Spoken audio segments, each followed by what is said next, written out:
جايز تعالوا النهارده نريفيو شريمب اناتومي. هو موجود في التجمع على ما اعتقد. هو بيقدم شريمب وكيجن ستايل سي فود زي كلامز اند كلوز. شفت نتيجه الاستعجال؟ هي يا عين البنت ما لحقتش تخلص حلاقه فهم جابوها من الدار للنار على طول على الاكل.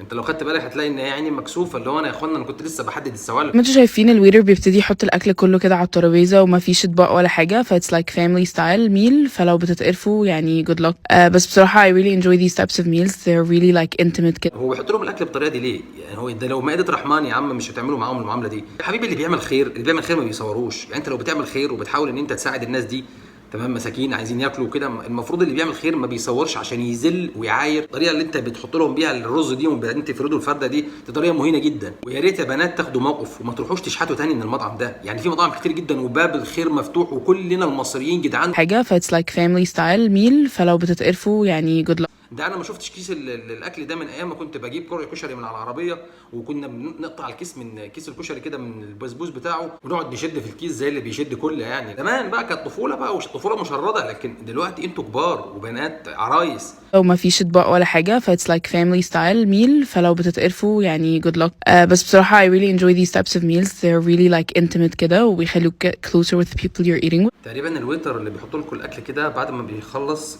بعد ما بيحط لكم الاكل بالطريقه اللذيذه دي بيقول اتمنى يكون الطفح عجبكم يا جرابيع. يعني اتمنى الخدمه تكون نالت اعجاب قرفكم. يعني ما كانش حلو لانه كان محتاج يستوي، وزي ما انتم شايفين الاكل بالايد شويه صعب. بس overall ادي شريمب اناتومي 7.5 من 10 ودافني احسن من كلامز اند كلوز.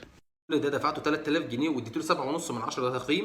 يعني انتوا لما دخلتوا عليه المطعم مثلا الراجل اللي على الكاشير مثلا قال له شوف القطط دول ياكلوا ايه، فانتوا يعني اتعامل معاكم معامله القطط حرفيا. يعني هو راح فرش لكم ورمى لكم الاكل كده. انا مش متخيل يعني ان في الاخر ده كله طلع في الاخر بتدفعوا فلوس. في 3000 جنيه دي بتاعتين، يعني ده نسبه ارباح مثلا. يعني دي نسبتكم اللي داخلين بيها شركه في المطعم. يعني انتوا مثلا داخلين عجبكم الاكل فحبيتوا ان انتوا تستثمروا فلوسكم فرحتوا مشاركين الراجل. ما هو الرقم ده ما ينفعش غير كده. يعني انا مش فاهم خالص. يعني اكل القطط ده في الاخر تدفعوا فيه 3000. ده انا كنت فاكره يا اخوانا دي يعني تيست لمائده رحمن، عشان كده ما كانش عاجبني طريقه التقديم. شويه صعب. بس overall ادي شريمب اناتومي 7.5 من 10. انت مديله 7، انت مديله 7.5 من 10 ليه؟ يعني هو انت كان ممكن تديله 9 من 10 مثلا. لو الكيس بدل ما يزق بيه الرز كان بخه في بقه كل واحده فيكم، كان ساعتها ممكن تديله 9 من 10.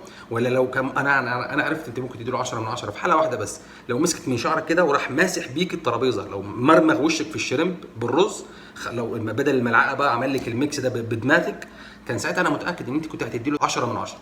طبعا انتوا بعد ما خلصتوا اكل عايزين تحلوا بالوضع بتاعكم ده، تطلعوا على فرغالي بتاع العصير وتطلبوا منه عودين قصب وتعصروهم تحت بطاطكم بقى، تحت البطاط، وتضغطوا كده واللي ينزل في كوبايات بقى وتشربوا بالوضع بتاعكم ده. ما ينفعش الحلو غير كده صراحه.